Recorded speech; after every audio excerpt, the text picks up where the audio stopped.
Welcome back to Overtake for another edition of Sim Racers Monthly. I'm Renee, and the world of sim racing news has certainly not slowed down in April. Kunos apologizes to fans and brings modding earlier than expected, Le Mans Ultimate has an investor, a brand new sim just got revealed, and many new toys are available on the hardware side. A lot to keep track of, so let's dive right in. Our favorite car crash sandbox driving simulator BeamNG.drive released a big update to start April, as version 0.35 added new career mode elements, a new parts customization menu, a drift UI overhaul, and pace notes for rallies. The latter is particularly a welcome addition, as BeamNG.drive is arguably the most unforgiving sim for rally racing out there. Having actual co-driver pace notes is another step into realizing this potential much better. We're looking forward to more racing-related improvements in the game in the future. After taking a break in 2024, Milestone is back with another entry into the Monster Energy Supercross series. The latest game features all riders and locations of the 2025 season, improved visuals thanks to the move to Unreal Engine 5, and a career mode that reminded us of that in MotoGP games. Unfortunately, the new game isn't quite a revolution, as Emily found out when reviewing Monster Energy Supercross 25. She felt it was hard to get into if you're not used to this type of racing, and the AI was a bit inconsistent across the different difficulty levels. In case you prefer your bikes to be more shiny and less muddy, Milestone also got that side covered this month.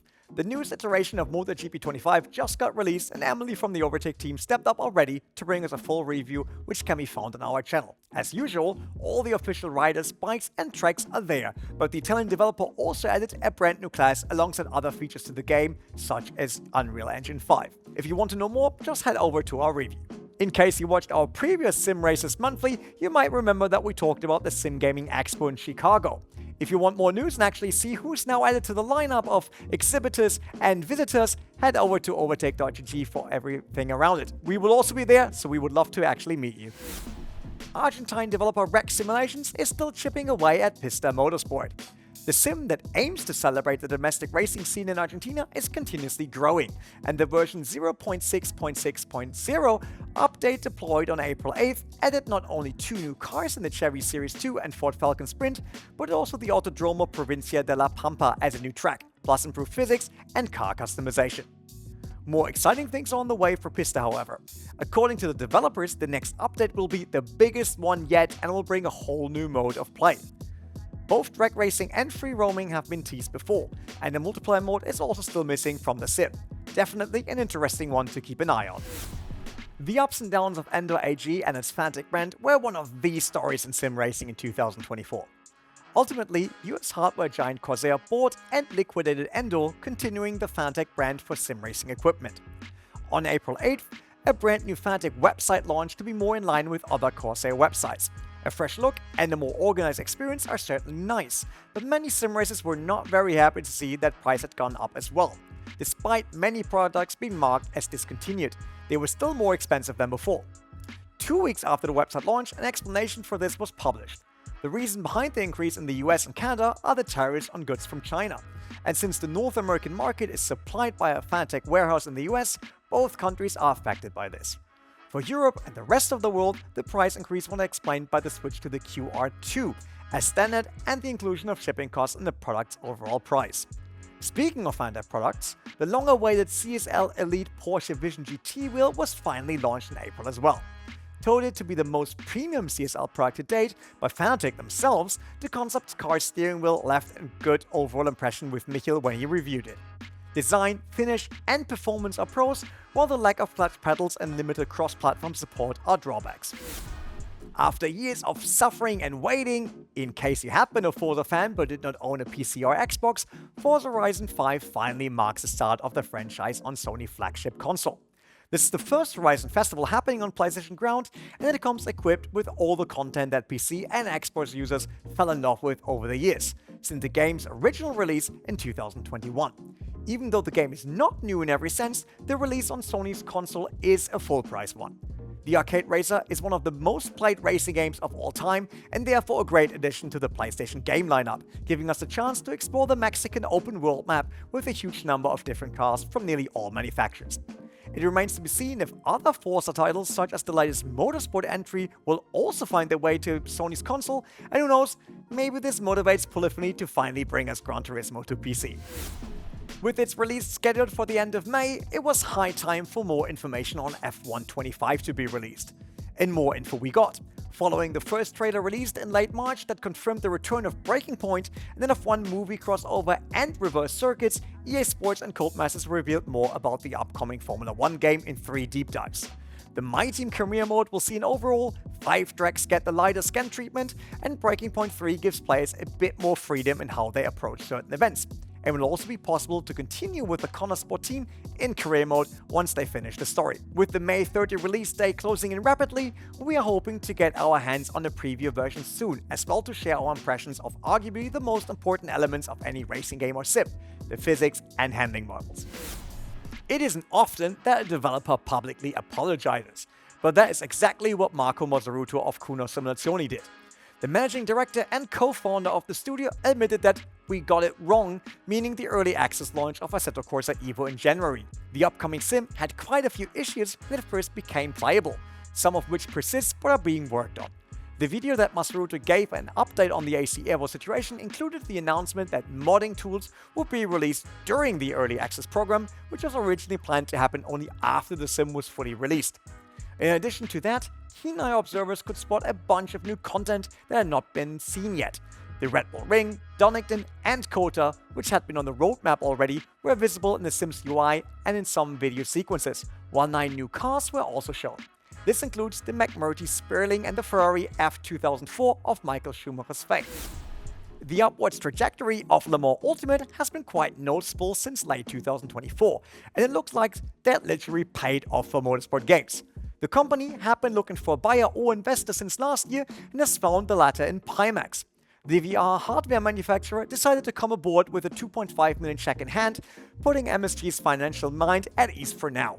Motorsport Games CEO Stephen Hood was happy that the company found an investor that is also involved in sim racing, but also clarified that Pimax cannot tell MSG and Studio 397 what to do in regards to LMU. However, both sides should benefit from this partnership, with Le Mans Ultimate's VR implementation aided by Pimax knowledge and the hardware's development regarding sim racing by MSG's and Studio 397's knowledge the other way around.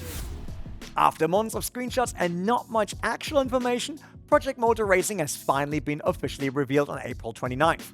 The spiritual successor to the Project Cars and GTR series of sims held a hands-on event at the Racing Unleashed lounge at Zurich Airport, where Michael and Yannick were able to get some hands-on impressions and interesting insights from the Straight 4 Studios development team.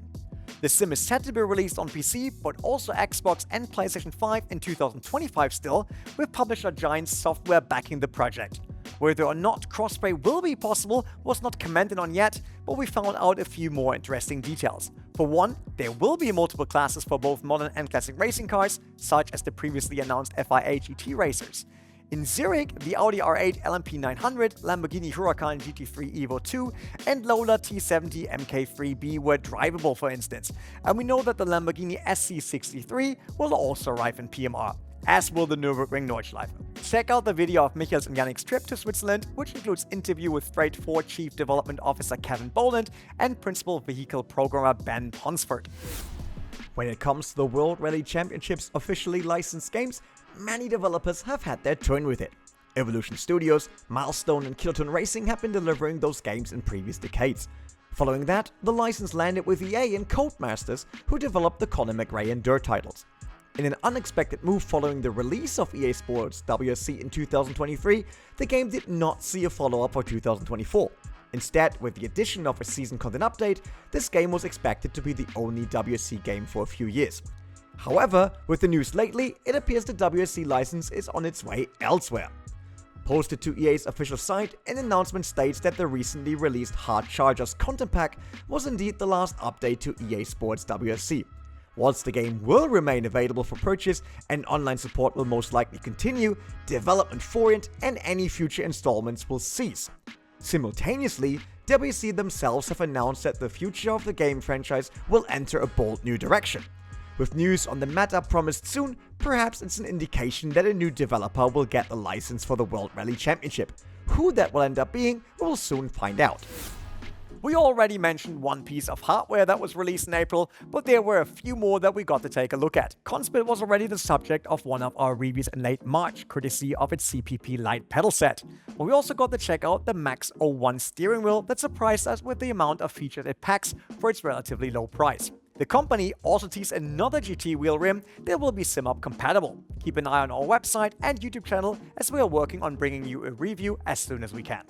Meanwhile, Simagic has opened pre-orders for its new lines of wheelbases dubbed Alpha Evo. Available in 3 versions, the Evo Sport, Evo, and Evo Pro with increasing torque outputs. The bases are designed to work within an open ecosystem. Good news for anyone looking to run a third-party wheel. In current-day motorsport, meanwhile, Igor Fraga continues to impress in his Super Formula rookie season. The Japanese-born Brazilian managed to reignite his racing career due to his sim racing successes, particularly in Gran Turismo, eventually leading him to landing the Super Formula seat with Nakajima Racing. Following an 18th and 5th place in the opening races at Suzuka in March, Fraga scored his first podium in the series with a 3rd place finish at Motegi, followed by a 9th place finish in the 4th race of the season at the same track. Overall, this means P6 in the standings as the best non-Japanese driver after the first 4 races. We keep our fingers crossed for a successful season of Igor's. And that's it for April's edition of Sim Racers Monthly. There were lots of cool stories that are set to continue in the upcoming months, and we're excited to keep following them. As always, leave your feedback and suggestions to this format in the comments below. Thank you for watching our April edition of Sim Racers Monthly, and see you next month.